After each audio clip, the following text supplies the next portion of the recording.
yeroo tokko jechuudha ilmi namaa kaleessa eengadda jaalalaa wajjin jiraatee ka'ee kaleessa eengadda wajjin seenaa hedduu dabarsee ka'ee yerootti wal jibbanii yookaan baasanii wal saaxilan jiraachuudha.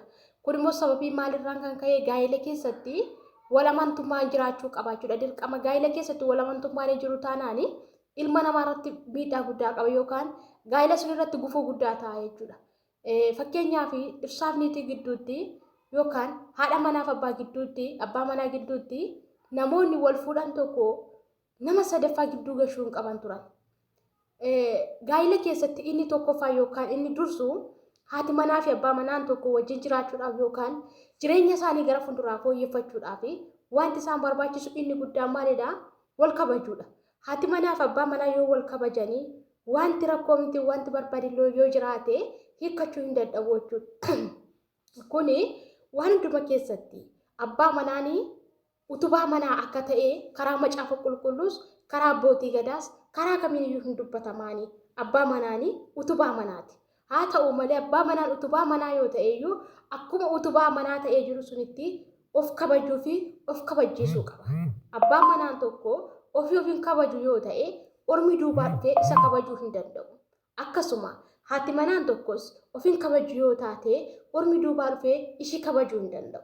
Sababni isaayyuu ofiin kabanye waan taateef namni ishiin kabaju. Akkasuma abbaa manaanis ofiin kabanye taanaan namni isa kabajuu hin danda'u. Maaliifan isinii fide yaada kanaachuudha? Fakkeenyaaf namoonni waggaa hedduu wajjin jiraatan yookaan immoo daa'ima tokko irraa qabaniiti bataleessaatii ammaa kan gargar ba'u. Baay'inaan adda ba'uun abbaa manaa fi haati manaa yeroo ammaa kan akka faashiniitti fudhatee natti fakkaata namni jechuudha. Kun sababii maalirraati? Wal amanuu dhabuurraan, wal kabajuu dadhabuurraan, wal shakkuurraan, wal dhaga'uu dhabuurraan kanarraan kan ka'e haati manaa fi abbaa manaa baay'inaan wal diigaa jiru. Kun immoo namoonni abbaa manaa tokkoo fi haati manaan tokko dirqama wal kabajuu qabuuni. Abbaa manaan tokko haadha manaa isaa kabajuun isarra jiraata. Akkasuma yoo of kabaje ishiinillee akkasa kabaju taasisa waan ta'eef jechuudha. Garuu dursa ofiin kabanye yoo ta'e haati manaa sun isaa kabajuu dhiisuu dandeessi. Gaa'ela keessatti immoo wal kabajuun hin jiru taanaan walitti bu'iinsatu dhufa yookaan wal diigamuutu dhufa. Gaafa wal diigamni immoo tokko dhala ofiirratti gufuu ta'a. Lammaffaan immoo ikoonoomii ofiitu gadi bu'a. Kun immoo jireenya ilma namaa keessatti daa'imni isin gidduu jirti taanaan yookaan immoo akkasuma ikoonoomii keessan irratti gufuu akka ta'u barbaaddu.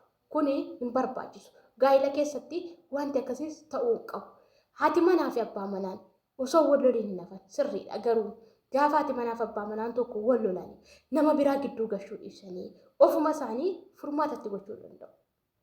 Isinii galee fakkeenyaaf gaa'ela keessatti dhirsii fi haati manaa fi abbaa manaan gaafa wal fuudhan yookaan gaafa wajjin jiraatan nama sadaffaa gidduu gashuun hin barbaachisu.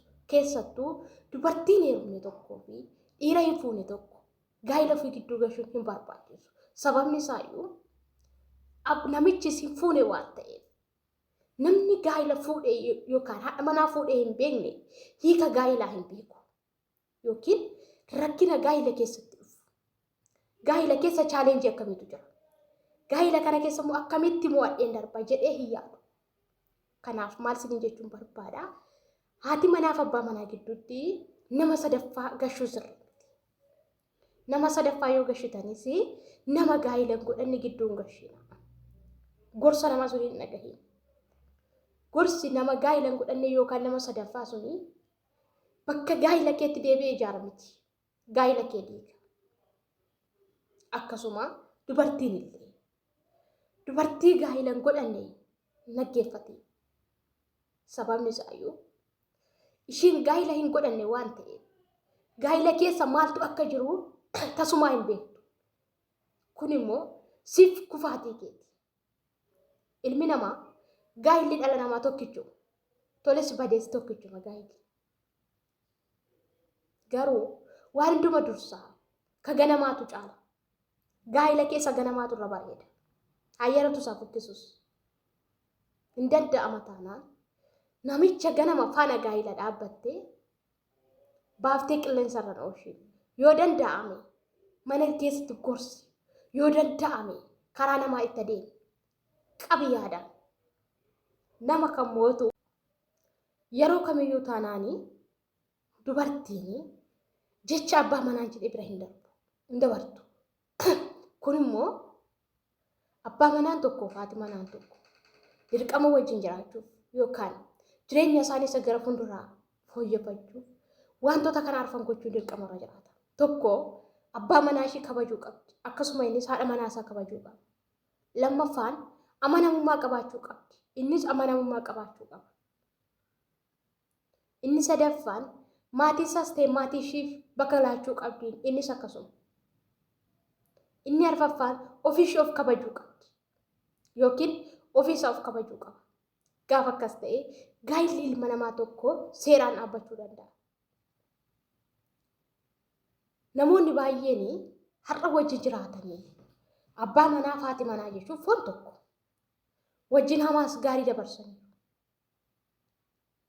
garuu gaafa waan xiqqoo ishee arganii baasanii walaasa osoo hin taane dursa wal gorfachuu abbaa manaa fi haati manaan dursa wal gorfachuu qabu. Yoo isaan lamaa waliin galle ta'e haadhaaf abbaatti dabarfachuu qabu. Yoo isaan lama isaan irrallee ka darbu ta'e abbootii gadaatti dabarfachuu qabu malee. Ishee shamarranii hiriyyaa kooti jettee hiriyyaa shamarraniitti machuun rakkoodha. Akkasuma inni dhiiraas hiriyyaa kooti jedhee hiriyyaa isa dhiiraatti machuun rakkoodha. Kuni gaa'ila dhaabuu osoo hin taane gaa'ila deeguudha. Kanaaf dirqama gaa'ila kee keessatti kabajamtee jiraachuuf gaa'ila kee keessatti bara kee muluu gaa'ila tokkotti gammaddee jiraachuuf kabaja walii laachuu qabdu. Mana tokko keessatti amma dhirsaaf niitiin kabaja walii laannetti jireenyi jiru.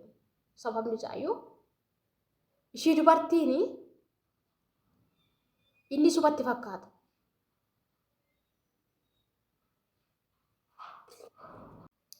Kanaaf gaa'ila keessatti wantoonni isaan kun utubaa jireenya ofiiti yookaan manni ofii dhalli ofiis akka hin burjaajofne manni ofiis akka hin jenne jireenya boruu jireenya gaarii jireenya qananii qabu jireenya boqonnaa qabu jiraachuudhaaf dhirsaaf niitii gidduutti yookaan akkasuma haadha warraa fi abbaa warraa gidduutti wantoota isaan kanatti gochuu barbaachisaa jechuudha. Akkuma dura isiniin jedhee saatii ammaa kanatti namoonni baay'een wal jaalatanii maal godhu walitti dhufanii kaaniitu gaafa waa xiqqoo ishee isaan gidduutti uumame gara sooshaal miidiyaatti wal geessuuni. Kun immoo sooshaal miidiyaatti wal geessuu jechuun dhirsaaf niitii gidduutti ormootaaf ajandaa ta'uu qaawwaa isaanii ishee dhiphoo turte sun ittuma bal'isu gochuudha malee inni kun gaa'ila ofii hiikuu miti. Gaa'ila ofiitii fi iddoo laachuu miti. Boqonnaa gaa'ila sun keessaa argachuuf miti. Isinii galee gaa'ilichi akka ittuu madaan gidduu sun jiru yookaan wal dhabdeen dhirsaaf niituu sun gidduu jiru akka ittuu babal'atu gochuudha malee akkasii gaa'ilichi akka fooyya'u yookaan jireenya isa kaleessa dhugaa jaalala dhugaa wajjin jiraachaa turan sunitti wal deebisuu miti. Kanaaf maal isiniin jechuun barbaada? Namoota baay'ee argaa jirra. Namoota kaleessaa gaafa isaan wal jaalatanii jaalala isaanii sooshaal miidiyaa kanarratti ibsatan hawwaa turre. Har'ammoo gaafa isaan gadi wal baasanii jecha hin taane ilaalcha hin taane wal ilaalan gaafa ilaallu immoo gaa'iluma shamarranis ta'e dhiira warroota gaa'ila dhaabbanneef warroota gara fuulduraaf gaa'ilatti adeemaniif ilakkaa gaa'illi akkasii yerootti jedhamutu jira. Kana keessatti sababii wal amanuu dhabuurraan sababii wal shakkiin baay'ateef sababii wal kabajuun dhabameef dubartiin kaleessa abbaa manaa ishee jala qullaa ciiftee fi dhiirri har'a haadha manaa isaa jala qullaa ciisee har'a wal baasanii jechoota waliin jechuun malee osoo dhala wal gidduurraa qabanii jechoota isaaniif hin malle kan boru dhalli sun dhageessee itti qaaneffatu kan boru dhalli sun dhageessee itti affartu hojjechaa jiru. Kun immoo kufaatii diinagdee isaaniiti, kufaatii jireenya isaaniiti, utubaa mana isaanii jiskuudha. Kanaaf bara jiraannu keessatti dursaa gaa'ilatti osoo hin galiin dura tokko jammaruma gaa'ilatti osoo hin galiin dura ani nama akkamiiti? Ani nama gaa'ilaaf ta'edha. Ani nama gaa'ila dhaabuu danda'udha jennee of ilaaluu nurra jiraata. Lammaffaan shamarran tokko dhiira tokko gaafa jaallattu jaalalarraan ka'ee gara gaa'ilaatti kan seenan. Namni kun boru naaf ta'a. Namni kun gaafa namni tokko osoo dhufee akkamitti gaarii godhee yookaan jireenya isaarraa nama tokko daangessuu danda'a. Maatii koof iddoo qaba, anaaf iddoo qaba.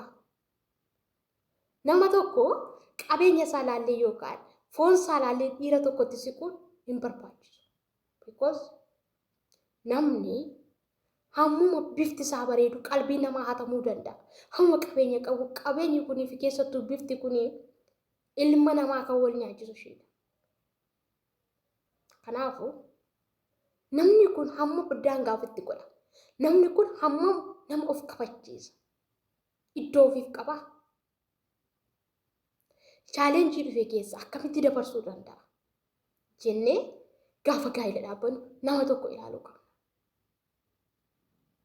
Kanaaf dirqama gaa'ila keenya irratti borutti boqochuu barbaanne, borutti aara galfachuu barbaanne wantoota kana hojjechuu nurra jiraata. Dursa of ilaaluu qabna. Ani nama akkamitti gaa'ilaaf? Innoo nama akkamitti gaa'ilaaf? Nama boru maatiin kolfanitti affaranidha. Waa'ee qabeenyaa miti, waa'ee bifaa miti. Inni guddaan maallaa qalbii nama suniiti. Inni guddaan ilaalchi namni suni hawaasa naannoof qabu, ilaalchi namni suni maatii keef qabu, ilaalcha namni suni biyyaaf qabu ilaaluu qabda malee hiyyeessa ta'ee ilaalcha gaarii qaba taanaan jireenya kee boruuf si fayyada.